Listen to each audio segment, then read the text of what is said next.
Nesse vídeo eu vou tentar começar uma série de vídeos tratando do conteúdo de alguns livros didáticos que chegaram até mim já tem algum tempo isso, através de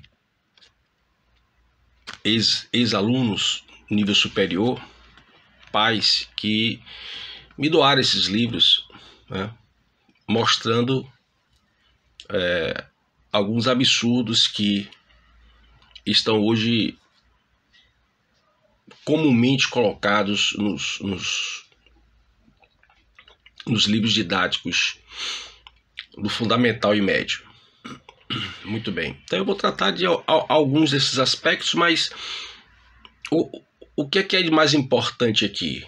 O que é de mais importante aqui é mostrar o erro que existe, que é natural que exista toda e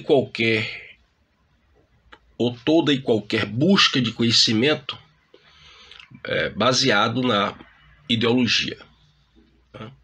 Antes de continuarmos, presta atenção nos cards que estão no início e no final desse vídeo, porque são os cursos que eu ofereço pelo Centro de Estudos Professor Oswaldo Bastos, com aulas privadas, aulas em salas privadas no Telegram, ao vivo.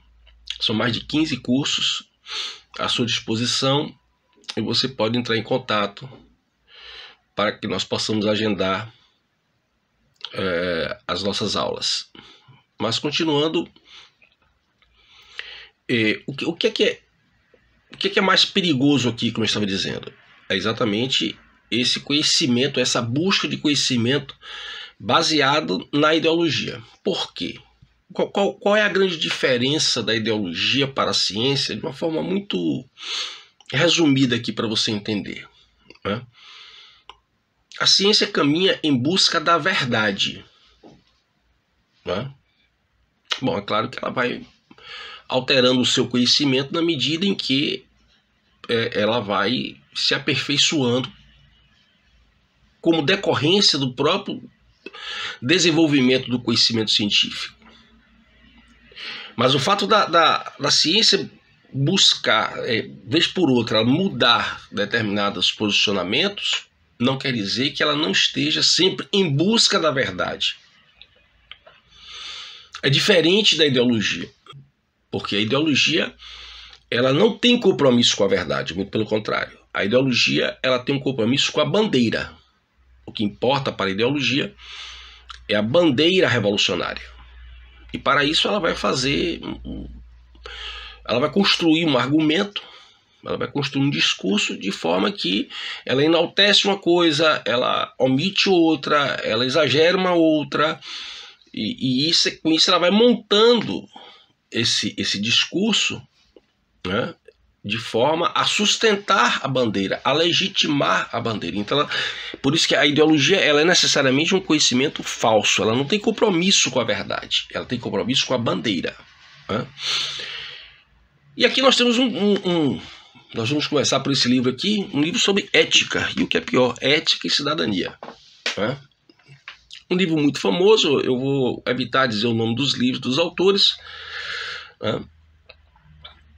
Porque o que importa aqui é essa discussão sobre ideias, né? Mas é um livro famoso, um livro que ficou muito utilizado, ainda é muito utilizado nas escolas do Brasil, e foi um livro que foi criado para isso, né? Ele foi criado como uma forma de dizer assim, olha, agora nós vamos dizer o que é filosofia, né? Imagine você. Nós vamos dizer aqui agora o que é filosofia e como ela deve ser ensinada. A proposta do livro é essa. Esse livro ganhou, inclusive, estou aqui com ele aberto aqui na minha frente, em alguns momentos vou precisar fazer algumas citações, né? Esse livro, inclusive, ganhou prêmios importantes da literatura brasileira. Então você vê o nível da tal intelectualidade brasileira, né?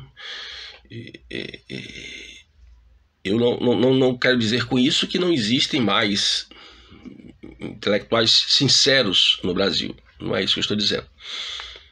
Mas a situação está bastante delicada, né? Porque se pessoas que conseguem uma determinada projeção, conseguem financiamentos, conseguem isso e aquilo, prêmios, estão criando algo como isso aqui e usando isso aqui em sala de aula, então nós temos um problema. Porque já não se restringe a uma pessoa estar pensando de tal forma. Porque nós poderíamos atribuir a liberdade de consciência e de expressão. Não, isso é muito sério porque trata-se de um material que tem como objetivo formar outras mentes, outras mentalidades, né? Muito bem. E aí ele diz aqui, logo na primeira página, né, que a fim de apresentar e de pensar a situação do ensino de filosofia nas escolas públicas e privadas. Então, a partir desse livro aqui, né, com o objetivo de criar um instrumento inicial para transmitir a filosofia por meio de recursos datados, para articular a reflexão ética no exercício da cidadania. Tá bom. Né? A ideia, a princípio, é muito boa. Né? Mas aí ele, no decorrer, ele naturalmente, né, começa a entrar em contradição, uma argumentação repleta de erros, nós vamos ver aqui, né, erros e contradições. Né? E aí quando ele fala, né, que essa nova filosofia, digamos assim, né, ela deve contribuir com a tarefa de exercitar o pensamento livre, autônomo, não tutelado por nenhum fundamentalismo. Aí você começa, né, a ver o problema. É por isso que eu digo, não é um material que eu posso esgotar em apenas um vídeo, né? Que parando ponto por ponto para discutir pelo menos os aspectos mais aberrantes que eu vejo, vai exigir alguns vídeos, né? Então, pensamento livre e autônomo, não tutelado por nenhum fundamentalismo, né? Então veja bem, então, esse relativismo subjetivista que já vinha se formando durante toda a modernidade e que adquiriu, né, uma característica muito importante da pós-modernidade. Esse relativismo ele é uma afronta exatamente àquilo que poderíamos chamar, e eles chamam de forma muito pejorativa, de dogmatismo. Quer dizer, toda a certeza ela é dogmática, e por ser dogmática ela tem que ser, né, combatida, ela tem que ser criticada, né?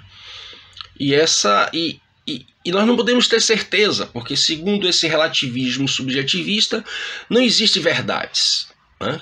Cada um pensa o que quer, cada um interpreta como quer, é o seu olhar, né? Aquela coisa toda que costuma muito se falar, né? Então tudo aquilo que está ligado à certeza, à verdade, é dogmático e agora então fundamentalista. E tudo isso tem que ser combatido, porque a pessoa tem que estar dotada de um pensamento livre, né? O livre pensar, né? Bom, onde é que aparece essa ideia do livre pensar?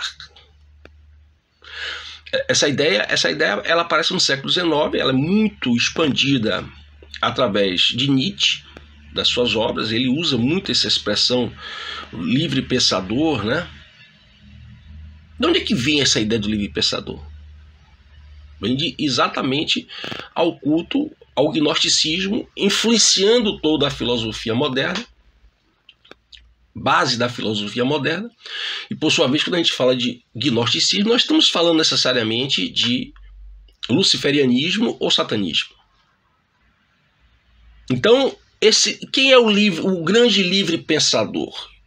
O grande livre pensador é aquele que Bakunin, no seu livro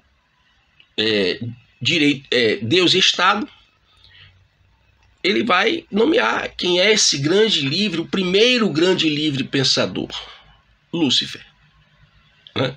Então esse livre pensamento, na verdade, ele não está ligado exatamente a essa ideia que comumente a gente pode ter de liberdade de consciência e de expressão, né? De uma opinião que você pode ter a respeito de alguma coisa. Não, essas expressões, elas são muito mais, digamos assim, severas. Elas não são tão inocentes como a princípio aparenta ser. Né? Então por isso que você tem que combater esses fundamentalismos, particularmente aqueles que estiverem enraizados, que sejam reflexos, né, do cristianismo e do catolicismo. Né? Então tudo aquilo que foi herança do cristianismo, do catolicismo, direto ou indiretamente, né, tem que ser combatido. É fundamentalismo, tem que ser combatido. Então você começa a ter essa ideia de pregar o livre pensar. Ora, se você busca a verdade, você tem um livre pensar entre aspas, porque para você chegar à verdade, o que é a verdade? A realidade, isso é uma perspectiva aristotélica, né? Para você chegar à verdade, você tem que ter um método. Então você não pode ter esse livre pensar. Um cientista, para ele chegar a alguma verdade, para ele dizer esta substância gera este efeito numa célula, no organismo, ele tem que ter um método.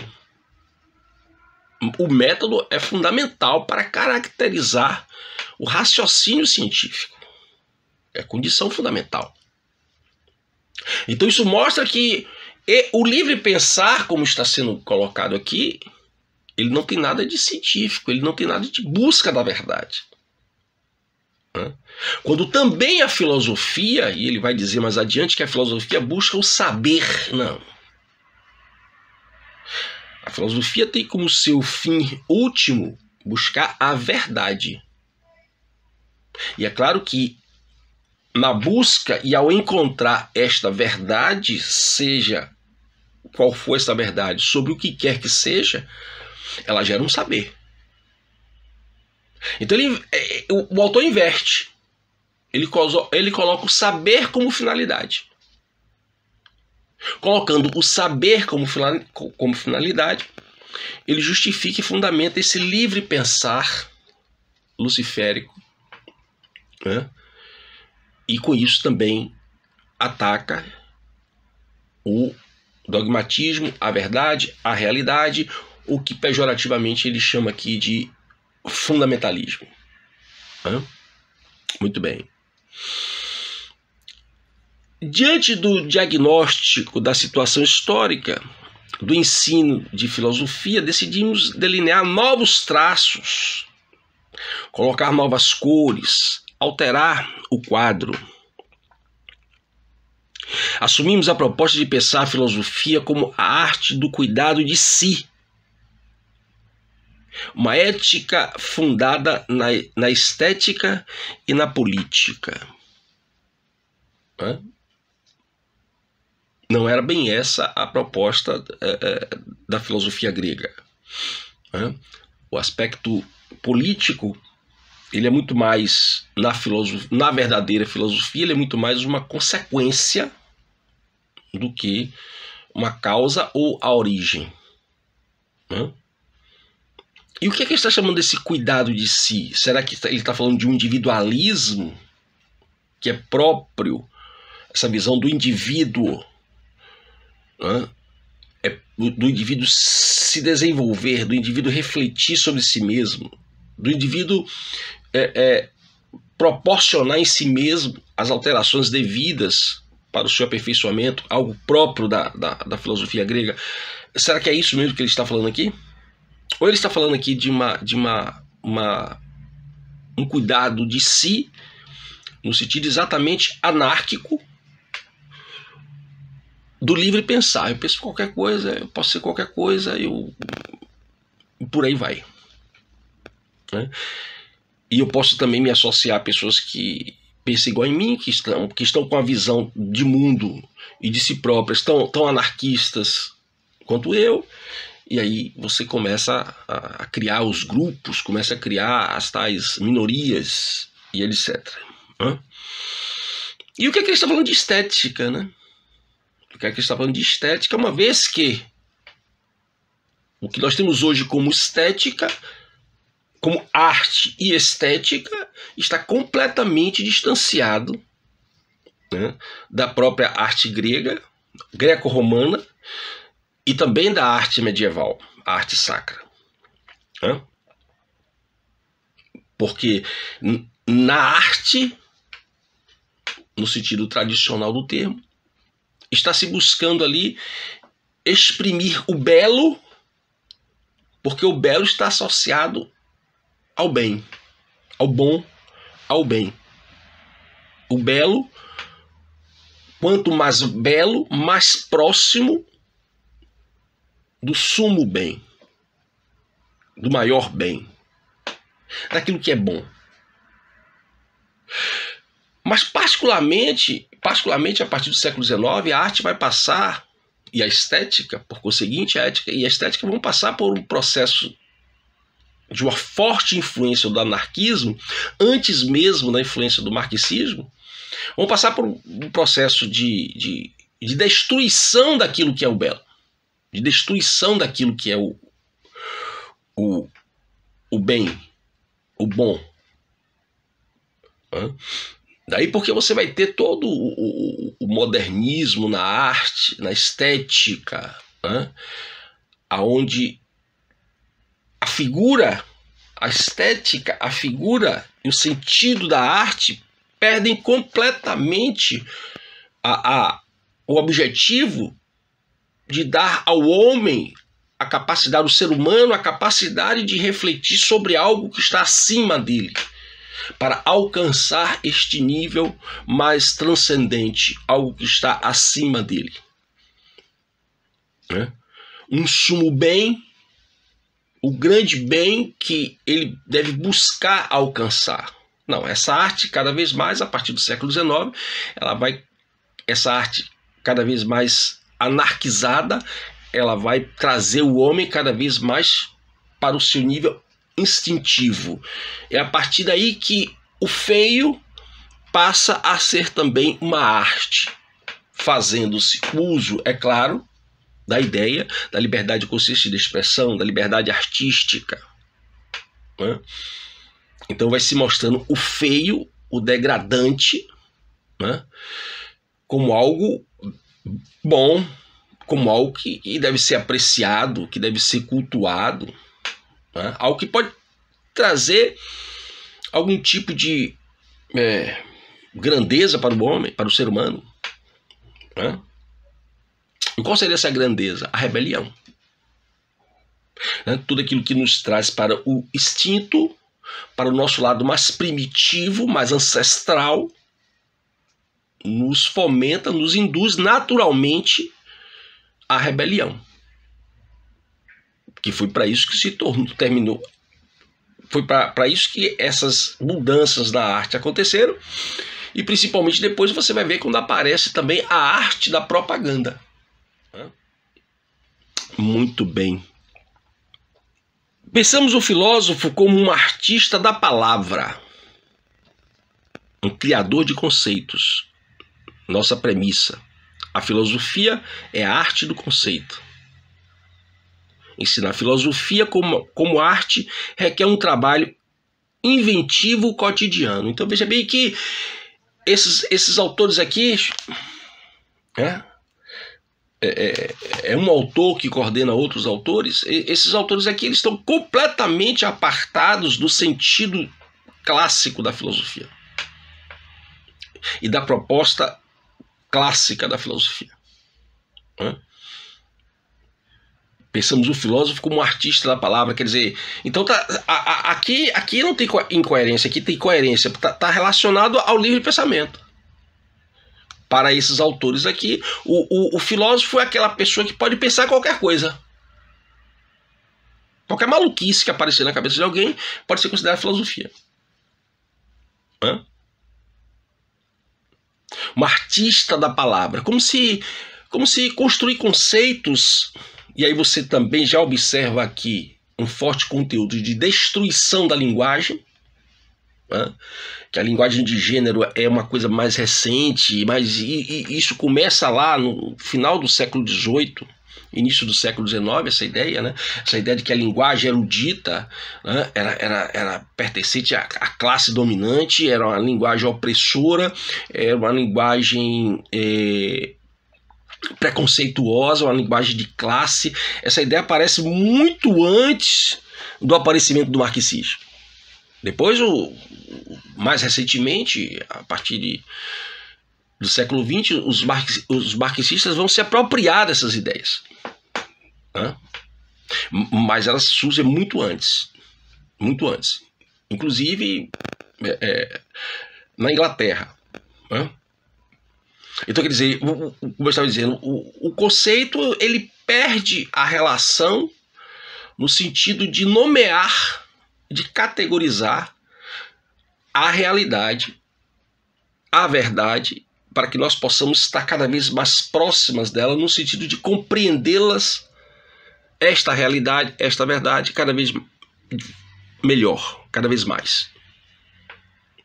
Então, a partir do momento que eu crio, invento conceitos e os defino da maneira como vem na minha cabeça, eu estou sedimentando, na verdade, a distância entre a minha mente, né, e o meu modo de pensar e a realidade. Ou seja, eu estou criando um mundo paralelo. Essa filosofia que é proposta aqui, na verdade, ela não passa nada mais nada menos do que o fomento à criação de um delírio, de uma realidade paralela minha, somente minha, e depois eu posso encontrar outros também que concordem comigo, que a gente forma um grupinho, né? Mas tudo isso distante da verdadeira, da realidade, do real, da verdade. Né? Então tudo agora pode ser relativizado. Né? Tudo agora depende do meu olhar. Né? Aí, como ele diz, ensinar a filosofia como arte requer um trabalho inventivo cotidiano, ou seja, então já não existe uma definição para esses autores, já não existe uma definição precisa do que é filosofia, qual o objetivo da filosofia, né? Qual o objetivo do conceito, por que criar conceitos, qual a importância do conceito para a metodologia e, por conseguinte, para o entendimento sobre algo. Né? Imagine se um cientista fosse criar conceitos aleatoriamente para criar uma substância para curar uma doença. Né? Imagine isso aqui aplicado à biologia e à química, ou mesmo à física. Né? Será que você tomaria um remédio produzido por um cientista que pensou conceitos aleatoriamente, que usou o conceito de forma criativa, inventiva, cotidiana, e no final das contas ele chegou àquele resultado ali e entregou à indústria, a indústria produziu o remédio? Você tomaria um remédio desse? Você viajaria num avião em que o engenheiro também pensava os conceitos de forma furtiva, de forma criativa, né? Dando asas à sua invencionice quase alucinada? Você viajaria num avião desse? Ou aceitaria um avião ser pilotado por um piloto que pensasse dessa forma? Né? Que é relativo. É relativo a apertar esse botão, pode ser que dê um resultado, pode ser que não dê, depende do meu olhar, depende do entendimento do piloto. Você viajaria num avião com um piloto desse? Então é sinal de que existe a verdade. Nem tudo é relativo, nem tudo é tão relativo como se pensa hoje. Mas esses autores aqui, para a gente finalizar, esses autores aqui, essa filosofia, essa visão de filosofia, essa visão de conhecimento, tudo isso é consequência de um caminhar muito longo, muito distante, que aos poucos a gente vai atualizando aqui, já expandi isso em muitos livros e em muitos vídeos, e trabalho isso muito nos meus cursos, mas aqui a gente vai detalhar algumas coisas necessárias, importantes para a gente entender isso aqui, né? Por que disso aqui? Isso aqui não é invenção de um brasileiro, né? Isso aqui não é invenção do século XXI.